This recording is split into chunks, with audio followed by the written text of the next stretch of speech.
Hello ನಮಸ್ತೆ ಸ್ನೇಹಿತರೆ, ಹೇಗಿದ್ದೀರಾ? ಎಲ್ಲರೂ ಚೆನ್ನಾಗಿದ್ದೀರಾ ಅಂತ ಭಾವಿಸ್ತಾ ಇವತ್ತಿನ ವಿಡಿಯೋನ ಸ್ಟಾರ್ಟ್ ಮಾಡ್ತಾ ಇದ್ದೀನಿ. ಸೊ ಗೃಹಲಕ್ಷ್ಮಿ ಯೋಜನೆಯ ಬಗ್ಗೆ ಇವತ್ತಿನ ವಿಡಿಯೋ ಆಗಿರುತ್ತೆ. ಗೃಹಲಕ್ಷ್ಮಿ ಯೋಜನೆ 24ನೇ ಕಂತು ತುಂಬ ಜನ ಹೇಳ್ತಿದ್ದಾರೆ 24ನೇ ಕಂತು ಬಿಡುಗಡೆ ಆಗಿದೆ, ಇವತ್ತಿಷ್ಟು ಖಾತೆಗಳಿಗೆ ಬಂದಿದೆ, ನಾಳೆ ಈ ಜಿಲ್ಲೆಗಳಿಗೆ ಬರುತ್ತೆ ಅಂತ ಹೇಳ್ಬಿಟ್ಟೆಲ್ಲ ಹೇಳ್ತಾರೆ. ನಾನು ವಿಡಿಯೋ ಮಾಡಿಲ್ಲ ಅಂದರೆ ಬಿಕಾಸ್ ಆಫ್ ಕರೆಕ್ಟ್ ಇನ್ಫಾರ್ಮೇಷನ್ ಸಿಗದೇ ಇರೋ ಕಾರಣ ನಾನು ಇದ್ರ ಬಗ್ಗೆ ಅಪ್ಡೇಟ್ ಕೊಟ್ಟಿಲ್ಲ. ಯಾಕಂತೇಳಿದರೆ ಗೃಹಲಕ್ಷ್ಮಿನ ನಂಬ್ಕೊಂಡು ಎಷ್ಟು ಜನ ಇದರಿಂದ ಜೀವನ ಮಾಡ್ತಾ ಇದ್ದಾರೆ ಅನ್ನೋದು ಗೊತ್ತಿದೆ. ಅಂದರೆ 2,000ಯಿಂದ ಜೀವನ ಮಾಡ್ತಾರೆ ಅಂದರೆ ತಪ್ಪಾಗುತ್ತೆ, ಬಟ್ 2,000 ದೊಡ್ಡ ಅಮೌಂಟೇ. ಬೇರೆಯವರಿಗೆ ಕಂಪೇರ್ ಮಾಡಿದ್ರೆ 2,000 ಅನ್ನೋದು ತುಂಬ ದೊಡ್ಡ ಮೊತ್ತದ ಅಮೌಂಟ್ ಆಗುತ್ತೆ. ಅದರಲ್ಲೂ ಸರ್ಕಾರ ಕೊಡ್ತಾ ಇರೋದಲ್ವ, ಸೊ ಅವರು ಭರವಸೆ ಕೊಟ್ಟಿರೋದನ್ನ ಅವ್ರು ಕೊಡಬೇಕಾಗುತ್ತೆ. ಸೊ ಹಾಗಾಗಿ ಸುಮ್ಮನೆ ನಾವು ಸುಳ್ಳು ಭರವಸೆಯನ್ನು ಕೊಡೋದು ತಪ್ಪಾಗುತ್ತೆ. ಆ ಒಂದು ಕಾರಣಕ್ಕೆ ನಾನು 2-3 ದಿನ ವಿಡಿಯೋ ಮಾಡಿರಲಿಲ್ಲ. ಬಟ್ ಇವತ್ತು ಕ್ಲಿಯರ್ ಇನ್ಫಾರ್ಮೇಷನ್ನು ಏನಾಗಿದೆ ಏನಿಲ್ಲ ಅಂತ ಹೇಳ್ಬಿಟ್ಟು ನಾನು ಹೇಳ್ತೀನಿ ಸ್ನೇಹಿತರೆ.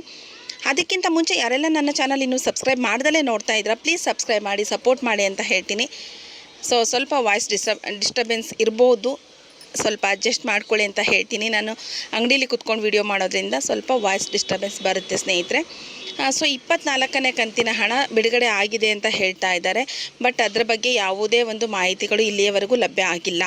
24ನೇ ಕಂತು ಬಿಡುಗಡೆ ಆಗಿದೆನಾ ಅಂತ ನಾವು ಮಾಧ್ಯಮದವರೆಲ್ಲ ಹೋಗ್ಬಿಟ್ಟು ಕೇಳಿದರೆ ನಾವು ನವಂಬರ್ 28ಕ್ಕೆ ಬಿಡುಗಡೆ ಮಾಡಿದ್ದೀವಿ ಅಂತ ಹೇಳ್ತಾ ಇದ್ದಾರೆ. ಸೊ ನವಂಬರ್ 28ಕ್ಕೆ ಬಿಡುಗಡೆ ಆಗಿದ್ದರೆ ಇವತ್ತಿನ ಡೇಟ್ ಬಂದು 10ನೇ ತಾರೀಕಿದೆ.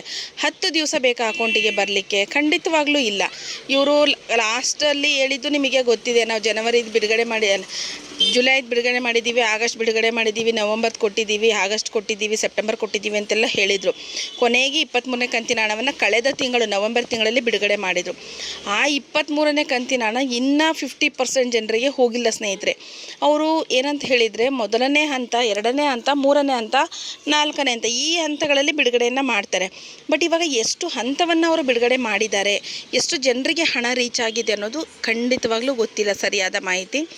ಬಟ್ ಬೇರೆಯವರೆಲ್ಲ ಹೇಳೋದೇನು ಹೇಳ್ತಿದ್ದಾರೆ, 2 ಕಂತು ಒಟ್ಟಿಗೆ ಬಂದಿದೆ ನಿಂತಿರೋದು, ಅಂದರೆ ಸ್ಟಾಪ್ ಆಗಿರೋದು. 22 ಬರದೇ ಇರೋರಿಗೆ 22, 23 ಒಟ್ಟಿಗೆ ಬಂದಿದೆ. ಬಟ್ ಇವಾಗಲೂ ಅದೇ ರೀತಿಯಾಗಿ ಬರ್ಬೋದೇನೋ, ವೇಟ್ ಮಾಡಿ ಅಂತಲೂ ಹೇಳ್ತಾ ಇದ್ದಾರೆ.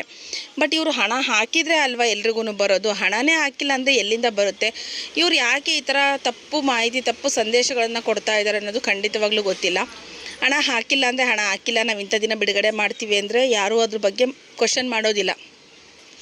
ಬಟ್ ಇವ್ರು ಹಣ ಹಾಕಿದ್ದೀವಿ ಅಂತ ಹೇಳಿದಾಗ ಅದು ಹೆಂಗಾಗಿದೆ ಅಂದರೆ 20 ಸಲ ಮೊಬೈಲ್ ನೋಡೋದು, 20 ಸಲ ಸ್ಟೇಟಸ್ ಚೆಕ್ ಮಾಡೋದು ಇದೇ ಆಗುತ್ತೆ. ಯಾಕಂದರೆ ಯಾರಿಗೊಬ್ರಿಗೆ ಹಣ ಬಂದಿದೆ ನಮಗೂ ಬರುತ್ತೆ, ಎಲ್ಲಿ ನಮ್ದು ಕ್ಯಾನ್ಸಲ್ ಆಗಿಬಿಡುತ್ತೋ, ದುಡ್ಡು ಬರುತ್ತೆ ಅನ್ನೋದಕ್ಕಿಂತ ನಮಗೆ ಹಣ ಬಂದಿಲ್ಲ ಅಂದರೆ ಎಲ್ಲಿ ಕ್ಯಾನ್ಸಲ್ ಆಗಿ ಹೋಗ್ಬಿಡುತ್ತೋ ಅನ್ನೋ ಭಯ ಇರುತ್ತೆ.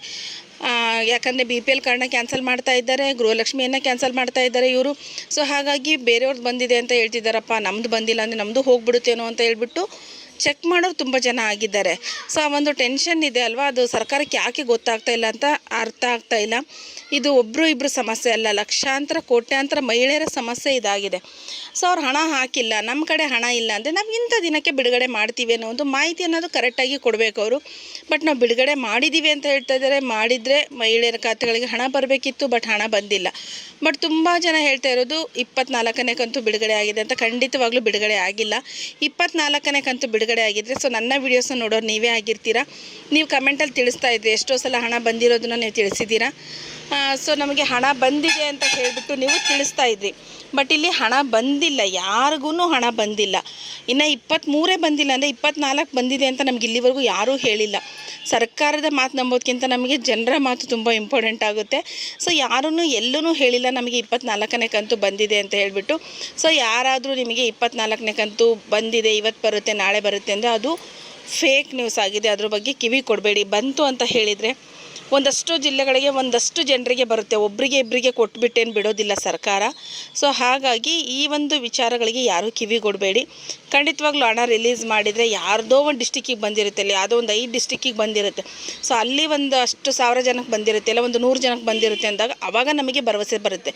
ಬಟ್ ಇದುವರೆಗೂ ಎಲ್ಲೂ ಹಣನೇ ಬಂದಿಲ್ಲ ಅಂತ ಹೇಳಿದಾಗ ಅವ್ರು 28ಕ್ಕೆ ರಿಲೀಸ್ ಮಾಡಿದರೆ ಈಗ 10ನೇ ತಾರೀಕು ಇವತ್ತು ಬರಬೇಕಿತ್ತು ಹಣ ಇಷ್ಟರೊಳಗೇ. ಇನ್ನೇನು ಸೆಕೆಂಡ್ ಸ್ಯಾಟರ್ಡೆ ಅದು ಇದು ಎಲ್ಲ ಸ್ಟಾರ್ಟ್ ಆಗುತ್ತೆ. ಇನ್ನು ಈ ವಾರ ಹಣ ಬರೋದು ಡೌಟೇ ಇದೆ. ಇವ್ರು ಕೊಟ್ಟರೆ ಮತ್ತೆ ಮಂತ್ ಎಂಡಲ್ಲೇ ಕೊಡ್ಬೋದು. ನೋಡೋಣ ಸ್ನೇಹಿತರೆ, ಇದ್ರ ಬಗ್ಗೆ ಏನಾದರೂ ಹೆಚ್ಚಿನ ಮಾಹಿತಿ ಸಿಕ್ತು ಅಂತ ಹೇಳಿದ್ರೆ ಖಂಡಿತವಾಗ್ಲೂ ವಿಡಿಯೋದ ಮುಖಾಂತರ ತಿಳಿಸ್ಕೊಡ್ತೀನಿ. ಸೊ ಈ ಒಂದು ವಿಡಿಯೋ ನಿಮಗೆ ಇಷ್ಟ ಆಗಿತ್ತು ಅಂತ ಹೇಳಿದರೆ ಸಬ್ಸ್ಕ್ರೈಬ್ ಮಾಡೋದನ್ನು ಮರಿಬೇಡಿ ಅಂತ ಹೇಳ್ತೀನಿ. ಥ್ಯಾಂಕ್ ಯು ಎಲ್ಲರಿಗೂ.